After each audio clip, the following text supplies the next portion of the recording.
सो hi everyone. तो students, आज के सेशन में हम डिस्कस करने जा रहे हैं कुछ important questions related to fixed prepositions, right.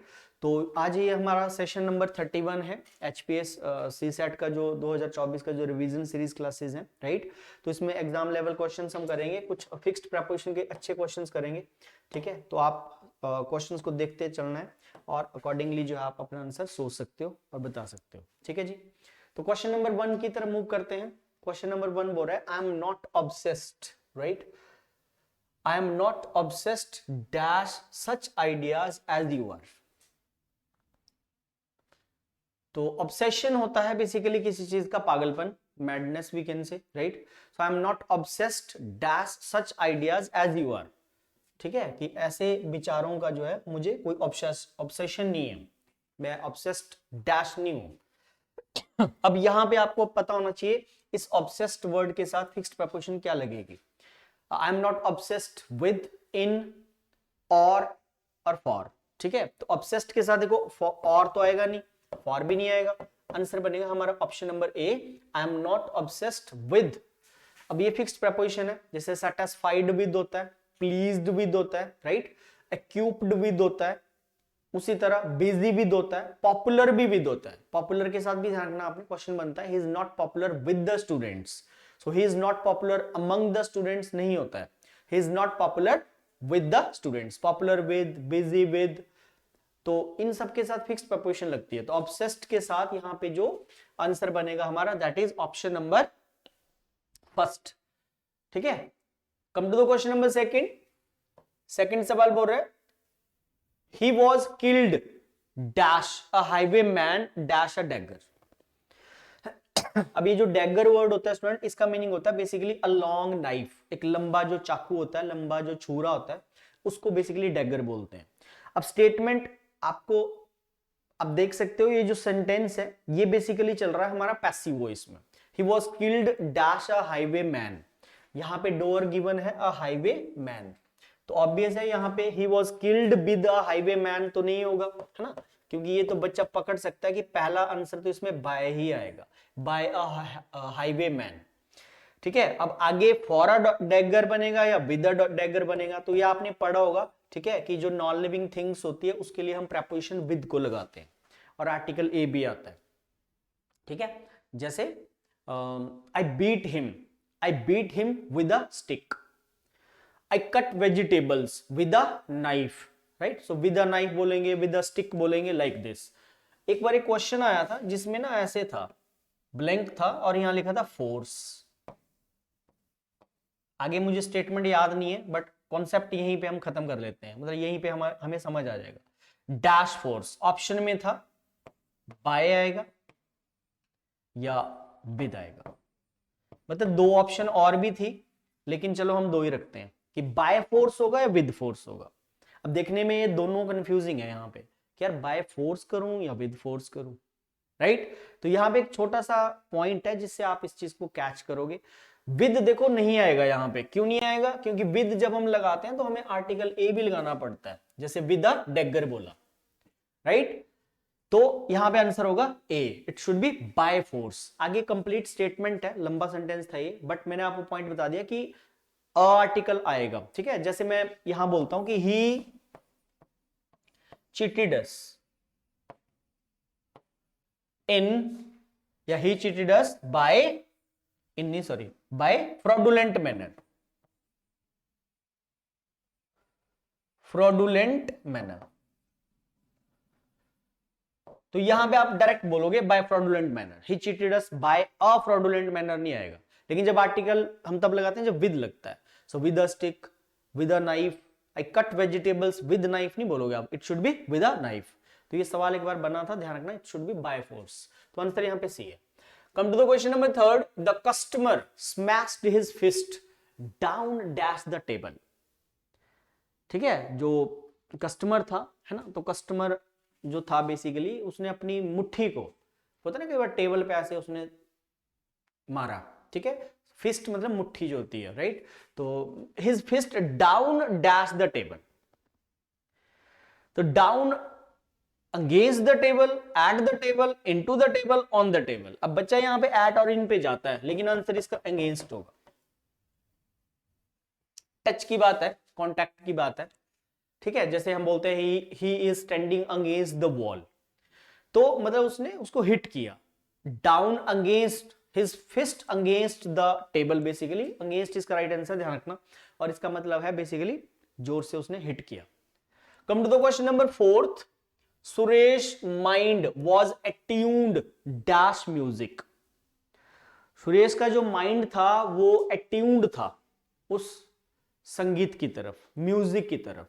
सो इसका राइट आंसर क्या हो सकता है स्टूडेंट्स? म्यूजिक की तरफ उसका जो माइंड था, जो उसका दिमाग था, वो अट्यून्ड था, राइट।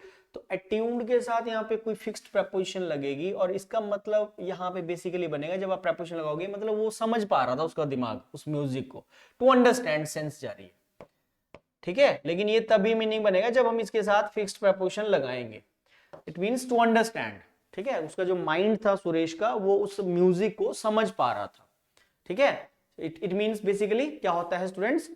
टू अंडरस्टैंड, और इसके साथ आता है to, attuned to, attuned with music नहीं करना हमने। Suresh mind was attuned to music, means his mind was understanding that particular music. ये हिडन मीनिंग है इसका, ये अपने ध्यान रखना है। Come to the question number 5।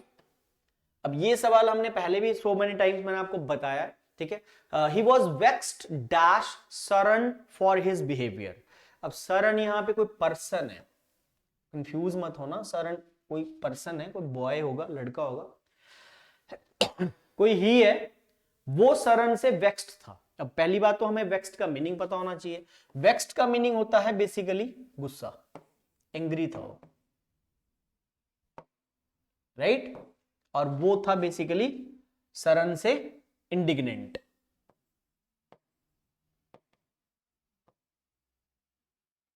तो आप एंग्री बोल सकते हो, इंडिग्नेंट बोल सकते हो, वेक्स्ड डैश सरन।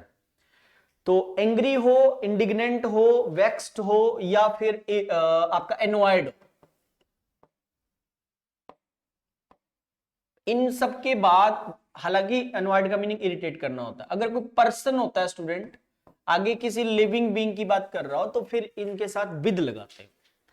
तो he was vexed with Saran, answer बनेगा option number C. He was vexed with Saran for his behaviour, right. उसका जो बर्ताव था, उसका जो स्वभाव था उससे वो सरन से नाराज था। Vexed with means angry with, actually indignant with, right, means he was angry with Saran for his behaviour.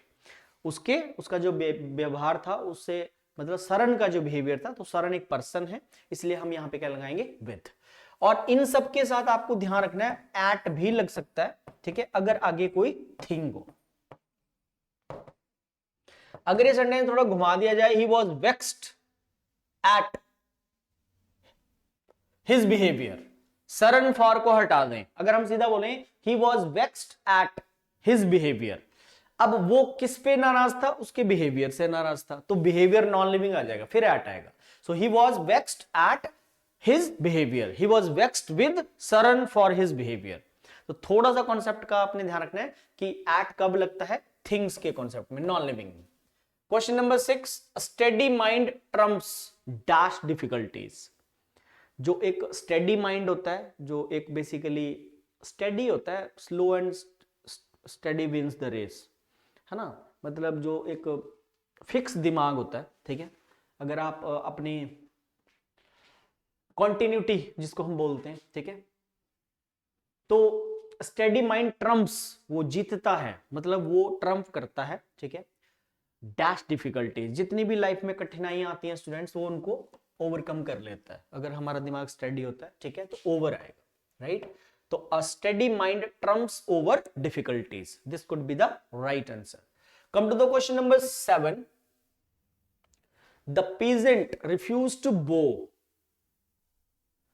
bow on his master, bow to his master, upon his master, about his master। peasant क्या होता है? peasant होता है जो बिल्कुल ही जो गरीब लोग होते हैं, है ना, गरीब किसान जो खेतों में मजदूरी करते हैं, वो peasant होते हैं। अगर हम फार्मर की बात करें तो फार्मर्स वो होते हैं जो लैंडलॉर्ड्स होते हैं, जो अपनी जमीनों को लोगों को देते हैं, मतलब बोने के लिए, है ना।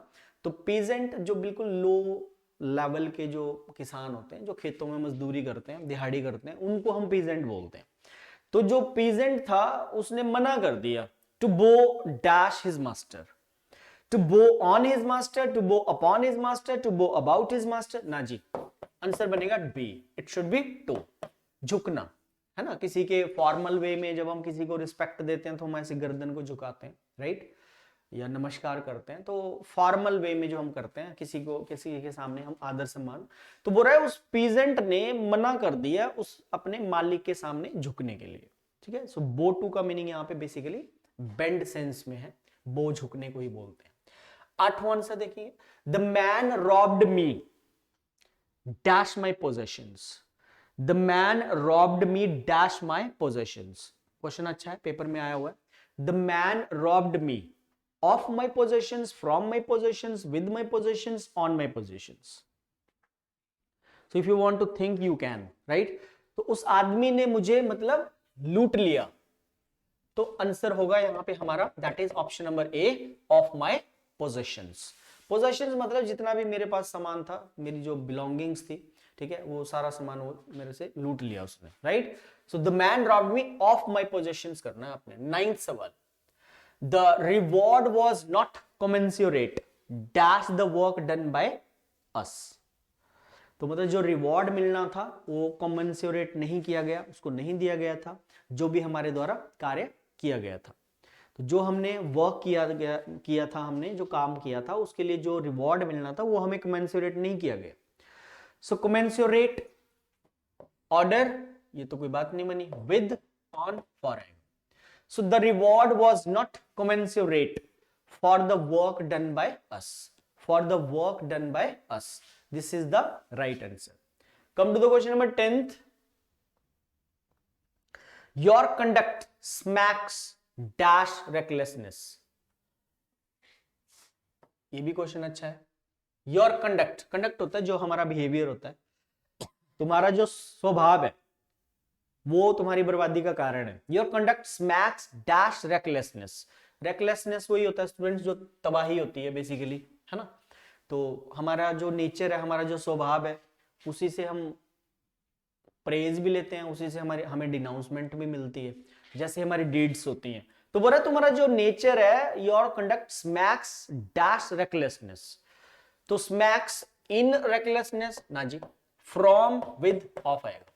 Your conduct smacks of recklessness, तो मतलब तुम्हारा जो नेचर है वही तुम्हारी बेसिकली क्या है, स्मैक्स ऑफ रेकलेसनेस, तुम्हारी बर्बादी का, तबाही का कारण है। 11वां, they were entrusted dash the task of organising the function. अब देखो यहां पे ना दो कंफ्यूजिंग ये वर्ड होते हैं, ध्यान रखना आपने। एक तो होता है ये इंटरेस्ट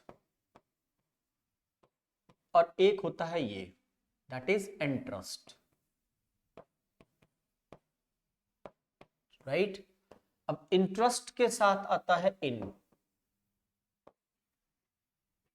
अब ऑप्शन में इन भी दे रहा है लेकिन that is not interest, that is interest.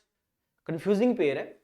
Interest in होता है बट ये जो इंटरेस्ट होता है इसका मतलब इसके साथ लगती है प्रेपोजिशन विद, ठीक है। So without thinking for a moment, भाई कुछ लोग हमारी लाइफ में ऐसे भी होते हैं स्टूडेंट जो बेसिकली जिनके ऊपर हम आंख बंद करके भरोसा कर लेते हैं, है ना। तो हम बोलते हैं कि एक सेंटेंस पेपर में ऐसे भी आया था समटाइम्स, एक कभी आया, पूछा गया था कि without thinking for a moment he entrusted me in all the responsibilities. अब आगे जाके देखो इन लगाया मैंने, वहां आएगा with. He entrusted me with all the responsibilities, मतलब बिना सोचे समझे, बिना एक बार सोचे समझे ही वो सारी जिम्मेवारियां मुझे सौंप के चला गया, ठीक है। तो यहां पे आंसर होगा हमारा ऑप्शन नंबर बी। इसमें भी कुछ ऐसा ही बोल रहा है, they were entrusted with the task of organising the function, मतलब उनको जिम्मेवारी दी गई थी। They were entrusted with the task of organising the function, जो उनको और मतलब फंक्शन को ऑर्गेनाइज करने की उनको जो है जिम्मेवारी, वो टास्क दिया गया था, उस चीज की जिम्मेवारी दी गई थी, इस कॉन्टेक्स्ट में बोल रहा है। तो यहां पे आंसर विद होगा। 12 देखेंगे, there is no hindrance dash is going there. There is no hindrance dash is going there. अब हिंड्रेंस के साथ आपको पता होना चाहिए, हिंड्रेंस होता है रुकावट, बाधा, इंपेडिमेंट्स, ऑब्स्टेकल्स, बहुत सारे वर्ड्स हैं इसके लिए, obstructions, right. So there is no hindrance dash is going there. अब हमें यहाँ पे पता होना चाहिए इसके हिसाब से क्या लगेगा। हिंड्रेंस के साथ आप यहाँ पे कौन सी प्रपोजिशन डालोगे, अकॉर्डिंग टू हिंड्रेंस यहाँ पे फिक्स्ड प्रपोजिशन बिठाई जाएगी, और हिंड्रेंस अपने साथ लेता है preposition to. So there is no hindrance to his going there, there is no hindrance to. अब ये मत देखना कि ये बोलने में अजीब लग रहा है, बोलने में अच्छा नहीं लग रहा है, एक्चुअली ऐसे नहीं होता है। ये फिक्स्ड प्रपोजिशन है तो हिंड्रेंस टू होता है। जैसे अकॉर्डिंग टू होता है, वैसे जैसे अकस्टम टू होता है, अडेयर टू होता है, अवर्जन टू होता है, राइट, एक्सेप्शन टू होता है, तो ये फिक्स्ड है। हिंड्रेंस के साथ फिक्स्ड प्रपोजिशन क्या लगेगी यहाँ पे, that is option number C 2। Come to the question number 13।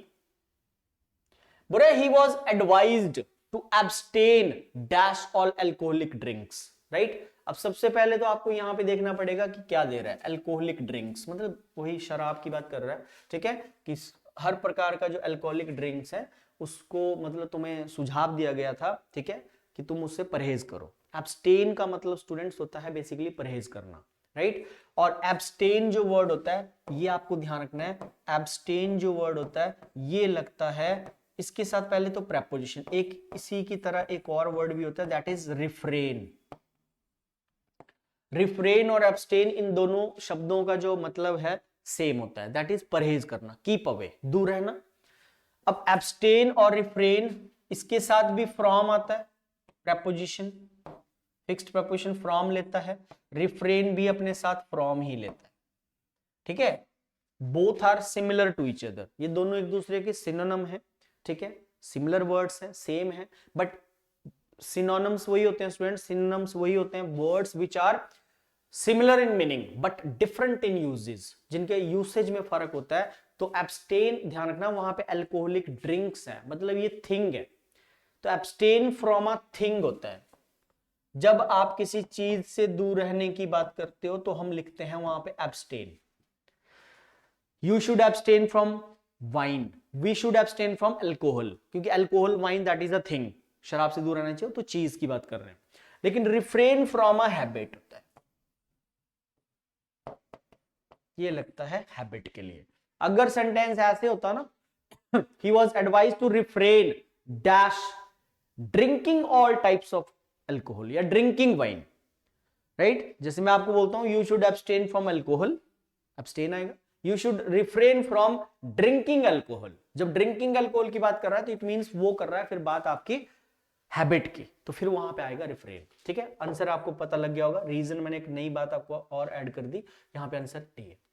Question number 14, are not these slums a disgrace dash the civic authorities, question mark होना चाहिए था बट दिया नहीं है। और ये जो कॉम्पिटिटिव एग्जाम्स होते हैं, जैसे कोई भी आप फाइट कर रहे हो, हिमाचल का दे रहे हो, स्टेट का एग्जाम है, सेंट्रल गवर्नमेंट का है, बैंकिंग का कोई एग्जाम फाइट कर रहे हो, तो कॉम्पिटिटिव एग्जाम्स में पंक्चुएशंस का एरर कंसिडर नहीं होते, ध्यान रखना। Avoid the errors of punctuations if any, कोई भी पंक्चुएशन का कोई प्रॉब्लम हो तो उसको आप इग्नोर कर सकते हो, तो ये इसलिए यहाँ पे फुल स्टॉप, इसकी एरर मत मानने लग जाना। So are not these slums a disgrace, है ना, तो डिसग्रेस मतलब कलंक टाइप होता है, डैश द सिविक अथॉरिटीज, तो क्या मतलब ये जो स्लम्स हैं, जो झुग्गी झोपड़ियां होती हैं ये एक डिसग्रेस है सिविक अथॉरिटीज के लिए। तो डिसग्रेस के साथ फिक्स्ड प्रपोजिशन आपको लगाना है, ऑन नहीं आता, फॉर नहीं आता, टुवर्ड्स नहीं आता, to, it should be to. So are not these slums a disgrace to the civic authorities, this is the right answer over here. लेकिन कुछ कंफ्यूजिंग पेयर ऐसे भी होते हैं स्टूडेंट, जैसे देखो ये मैंने आपको पहले बताया था एक वर्ड, एक प्लीज्ड होता है ना, इस प्लीज्ड के साथ तो विद लगता है, लेकिन इसका जो कंफ्यूजिंग पेयर ये ध्यान रखना, ये आता है पेपर में, प्लीज्ड नहीं आता, डिसप्लीज्ड ज्यादा आता है। अगर कोई अच्छे लेवल का एग्जाम फाइट कर रहे हो तो डिसप्लीज्ड आपको मिलेगा। अब नॉर्मली बच्चे को लगता है कि यार प्लीज्ड विद होता है तो शायद डिसप्लीज्ड भी विद ही होता होगा, जबकि डिसप्लीज्ड विद नहीं होता है, डिसप्लीज्ड अपने साथ लेता है प्रपोजिशन टू। रिमेंबर ये कंफ्यूजिंग पेयर है, it should be pleased with, the teacher was pleased with the performance of the students, I am displeased to his behaviour, like this. Question number 15, no one can stop a man from doing a thing if he is really keen dash it. ठीक है, अब normally क्या होता है कि ये जो कीन होता है, एक इसका सिमिलर ये भी होता है क्यूरियस, तो क्यूरियस टू होता है।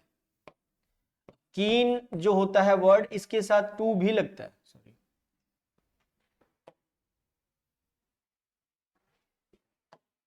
इसके साथ टू भी लगता है स्टूडेंट्स, कीन टू भी होता है,